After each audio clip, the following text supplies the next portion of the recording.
seen this abstract publication circulation. I was concerned about it for a number of reasons. So first and foremost, we have to understand that there's been a shift in understanding of heart disease over the years, that we know now it's a chronic inflammatory condition that is exacerbated by something called insulin resistance, which we talked about on the show before, which is related to poor lifestyle. Now, what this abstract has shown, what this research has shown, is that markers associated with increasing the risk of heart attack and probably even progression of underlying heart disease in people who've already got some heart disease has been significantly increased risk from 11% at 5 years, risk of heart attack, to 25%. Now, that's a huge increase. If this is true, then it's very concerning indeed. But in medicine, in good science, we never rely on one study.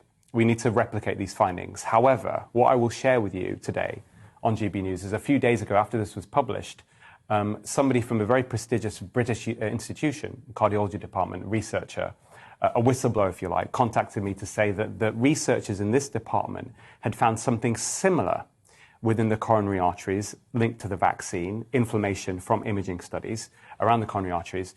And they had a meeting, and these researchers at the moment have decided they're not going to publish their findings because they are concerned about losing research money from the drug industry. Now, this person was very upset about it, and I wanted to obviously share this on GB News today.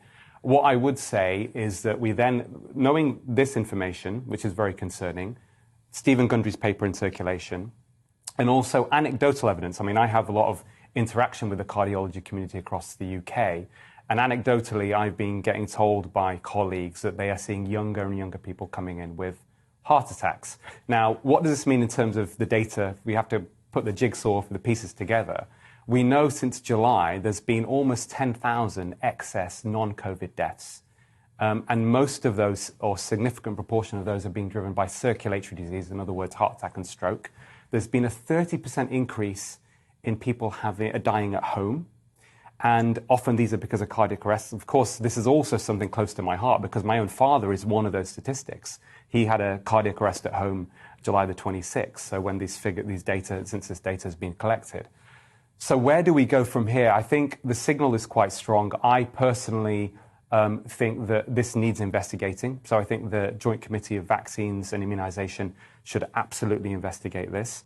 I think that the researchers, I really hope that they take a look in the mirror and realise, the ones from where this whistleblowers come from, they realise that they should publish this stuff because their duty primarily is to patients, not the interests of the drug industry.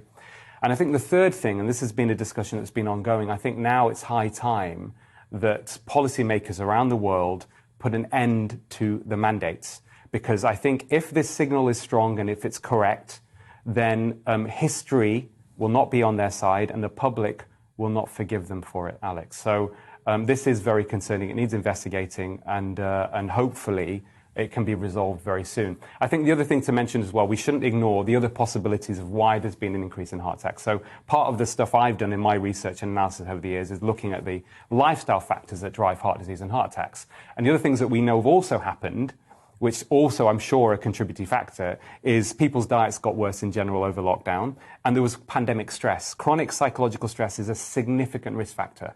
So if it wasn't for this data that's come out recently, I would have attributed most of these excess deaths from heart disease to those lifestyle factors. Now the vaccine has been thrown in to the equation, we can't ignore it.